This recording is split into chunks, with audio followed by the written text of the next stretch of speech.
Contexto psicológico. Y en la víspera del Día de la Guadalupana, precisamente Toño Miranda nos habla de la Virgen de Guadalupe. Toño, muy buenos días. ¿Qué tal, licenciado? Buenos días, Marcela. Buenos días, amable auditorio. Sí, vamos a hablar ahora de lo que representa la devoción mexicana. Hemos platicado muchas veces de las partes como negativas de nuestra cultura, de las partes negativas de la sociedad mexicana, de la irresponsabilidad, de la necesidad de un liderazgo mesiánico, todo este tipo de cosas. Todos los seres humanos tenemos necesidades biológicas, que son tomar agua, hidratarnos, comer, hacer necesidades fisiológicas, ¿no? Necesidades psicológicas de pertenencia, necesidades sociales, pues de estar en un grupo, pertenecer a una familia, a una sociedad. Pero existen necesidades que luego no tomamos mucho en cuenta. Espirituales. Exactamente, las necesidades espirituales. Y esas necesidades espirituales, tenemos el segundo día más festejado en México. El primero, estadísticamente, luego es el Día de la Madre, y en segundo lugar el Día de la Virgen de Guadalupe. Que son, ¿no?, dos madres. Exactamente.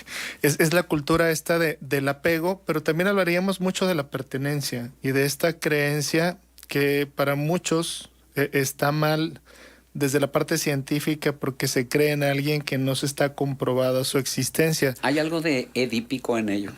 Sí. En esas dos festividades. Sí, claro. Y más que edípico, es una relación más simbiótica. Y es un poquito lo que tenemos en la sociedad mexicana, hablando de la parte negativa: el alcohol, la ingesta de comida, la dependencia.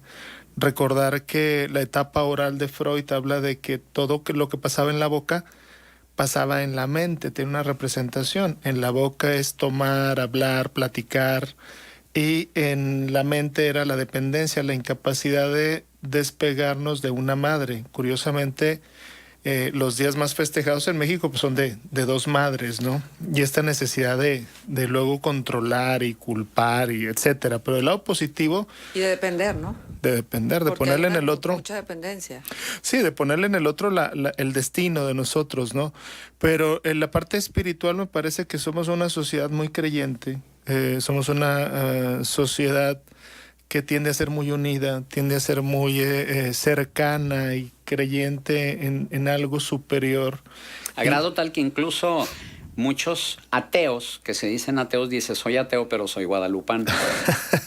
Dicen soy ateo, gracias a Dios, ¿no? Muchos ateos, pero la realidad se ha hecho estadísticamente que hay una creencia muy grande. De hecho, el segundo santo más popular en México, el tercero es la Santa Muerte, pero el segundo es San Judas, que habla de las causas perdidas, le dicen el abogado, las causas perdidas. Entonces nos habla de un esquema social muy interesante, donde somos como niños, lo hemos hablado aquí muchas veces, ¿no? Tal vez irresponsables, tal vez mucho pensamiento mágico, pero yo insisto en esta parte positiva, muy creyentes, muy solidarios, aunque nuestra solidaridad y unidad tiene que ver con la desgracia y el sufrimiento. Tendríamos que dar el siguiente paso a ser muy unidos en el éxito, en la responsabilidad, en la participación ciudadana y todo eso que nos hace ver a nuestro país pues más como de nosotros, ¿no? Pero digo, ahorita venía llegando aquí, ya fue un poco complicado llegar. La gente vive esta fe, ¿no? La gente la disfruta y la gente cree realmente en este tipo de situaciones. Pero ¿dónde, y con todo respeto lo pregunto, ¿no? Sí. ¿Dónde termina la fe y empieza el folclore? Y empieza una tradición que no nada más es caminar. Ayer, por ejemplo, veía a los danzantes, que a mí en lo particular me parece algo místico. Sí. Sí, algo que te conecta mucho con el sonido de tu propio corazón. Claro. Y eso te incita como a una meditación activa, sí, cuando vas caminando rumbo a la iglesia. Pero veía muchos de ellos con el celular en la mano, con los foquitos de estos que no traen, que son nada más de pilas. Y yo pensaba, ¿cuántas de estas personas lo hacen realmente por devoción? o lo hacen porque forman parte de un grupo que finalmente, pues en esta época les va muy bien porque contratan las danzas y porque hay un dinerito extra, y además de que hay socialización, y hay diversión, y hay muchas cosas, ¿no? Hay relajo. Se supone que la línea que lo separa, hay un triángulo muy famoso que lo vimos en primaria, estoy exagerando, en secundaria y en preparatoria, que es el triángulo de Maslow, de necesidades básicas, ¿no? Que mientras uno vaya cubriendo la pirámide, el triángulo, yo ya estoy cambiando, es que ya se modernizó. Sí. Esa pirámide es lo que decíamos, necesidades fisiológicas. Maslow decía que mientras vayamos cubriendo necesidades básicas y necesidades físicas y necesidades psicológicas, vamos a llegar a la necesidad más importante, que es la autorrealización, que es la número 1. Cuando tú vas, peregrinas y crees en esto después de cubrir tus 6 necesidades, estás haciendo algo místico. Pero cuando vas sin necesidad y con necesidad de pertenencia y que vas como que al relajo y al folclore, estás supliendo una carencia. Entonces ahí es donde entramos en esta dinámica que se confunde, dinámica adictiva, con una dinámica de verdadera fe. Déjame recomponer la pregunta, porque creo que lo que te tendría que preguntar es dónde termina la fe y dónde empieza el pensamiento mágico. Sí, de que ir con la devoción, inclusive yo me recuerdo haber acompañado a mi madre a pagar una manda. Sí. Una manda, ella entrando de rodillas por toda la iglesia. Sí. ¿Sí? Entonces, tú dices, y tenía que ver con salud de una de mis hermanas, ¿no? Y entonces tú dices, ¿cómo? Sí. ¿Cómo? O sea, realmente, por fortuna ya no lo vemos. Sí. Ya no vemos este sufrimiento que significa ir a pagar las mandas. Pero todavía se ve en las peregrinaciones a la Virgen de Guadalupe, a la Basílica. No, pero aquí en Torreón. Todavía se ven los que van hincados y que incluso traen hasta nopales en la espalda, Sí, y se autoflagelan. Pero no sé si se fijan que aquí en Torreón ya no. No, aquí ya no. Aquí ya Ya no. cambió. En San Juan de los Lagos también pasa mucho esto. Sí, la realidad es que el sufrimiento es parte de nuestra identidad, desafortunadamente.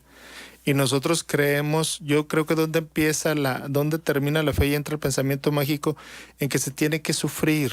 Nada más que aquí yo creo que nos metemos en un problema gigantesco, porque la religión católica está asentada en la misericordia, pero mucha gente lo entiende con el sufrimiento. O sea, tienes que sufrir, te tiene que costar para que se Tienes dé. que cargar tu cruz. Exacto, y eso no es cierto. Bueno, pero fíjate, son como mantras, ¿no? Son como Sí, decretos que sí, vamos... programaciones. Que vamos diciendo, así tiene que ser la vida. Y todo nos tiene que costar mucho. Demostrar inclusive la fe nos tiene que costar el sufrimiento del peregrino, que por ejemplo en León, Guanajuato o en algunos otros lugares no son 15, 20 cuadras. O sea, de la Alameda a la iglesia de Guadalupe realmente es nada. Son kilómetros y kilómetros, son días de peregrinación y aparte pernoctar en las noches en el monte y hacer muchas cosas que es un verdadero sacrificio. Sí, yo creo que si el sacrificio, eso es obviamente ya a título personal, yo creo que si el sacrificio tiene un objetivo positivo y sobre todo hacia alguien más a través de la generosidad, se está practicando algo que se busca, que es la misericordia. Pero si tu sufrimiento es protagónico o entendiendo que el sufrimiento tiene que llevar al placer o a la realización, ahí creo que ya hay una patología. Nada más que cuando decimos patología, pues, yo sé que mucha gente se nos puede echar encima, pero la realidad es esa. Sí tenemos que tener fe, yo creo. El sí. masoquismo ahí. O sea, Sí. cuando entra en los linderos del masoquismo, Como el que disfrutas el estoicismo, sufrir. más. Exacto. El estoicismo, ¿no? Sí, es esto, lo tenemos ahorita claramente con un presidente mesiánico, ¿no? O sea, tanto esfuerzo finalmente llegó. Tienes que sufrir para conseguir las cosas. No es cierto. Tienes que ser congruente con lo que quieres. Bueno, tienes que peregrinar en el desierto durante 40 años para poder llegar a la tierra prometida.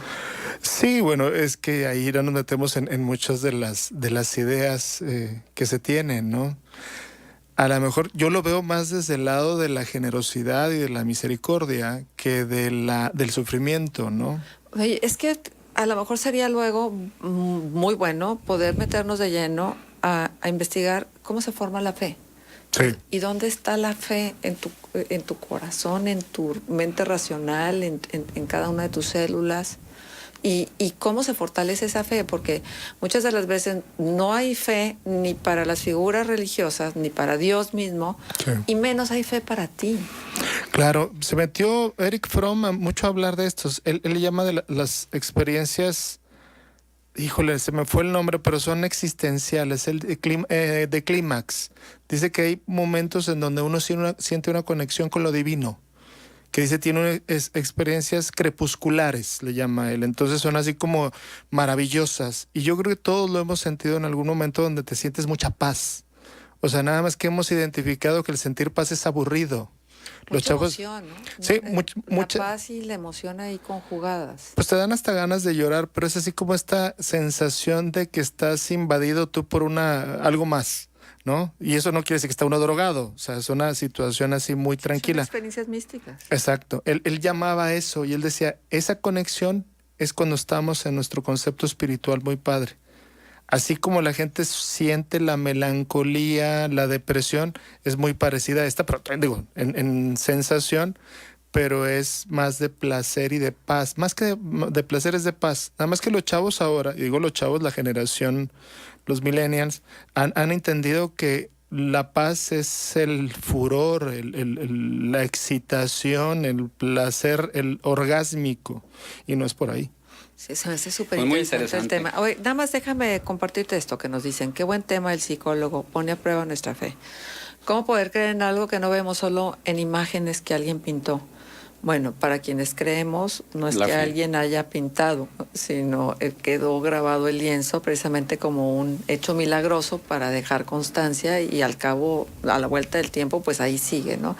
Marce, le va bien al dueño de la danza, a los danzantes no. Mi hermana está en una danza y no le pagan. Eso sí, le dan todo el vestuario, pero no le pagan y en estas fechas danzan mucho. Pues eso sí es fe y devoción. Entonces, yo tengo una tía que es protestante, pero eso sí, va al rosario. Y la reliquia que hace mi abuelita. Los tamales. Bueno, pues es que lo que uno crea o la fe no está peleada con el gusto. Es que yo digo que la fe finalmente se siente, ¿no? No tendría que Sí. haber una explicación para eso. Sí, es como, la fe es un milagro en sí mismo. Hay que creer, ¿cómo se dice? Hay que creer sin ver, no ver para Algo creer. más. Claro. Hay que creer y hay que pedir como si ya hubiera sido dado concedido. Dicen que Exacto. como si ya se te hubiese concedido. Eso es lo que dicen que es la fe. Sí. Y no pedir como, bueno, Virgen de Guadalupe, te ofrezco venir a verte cada domingo del próximo año. O ofrezco que voy a hacerte una reliquia, ¿no? Sí me lo concedes. Yo sigo pensando que somos hijos del más fregón de todos, entonces creo que ya con esa fe tenemos que tener la vida, tiene que ser ejemplar, ¿no? Cuando somos hijos de alguien tan fregón. Bueno, Creo. a veces creemos Carlos que Campillo. la Virgen es nuestra madre, ¿verdad? Sí, Que también claro. entonces es... Carlos Campillo también se comunica y dice, fe es creer sin preguntar. Esa era la idea. Toño, Esa punto de era la contacto. idea. Sí, el teléfono es 204-7113. Gracias.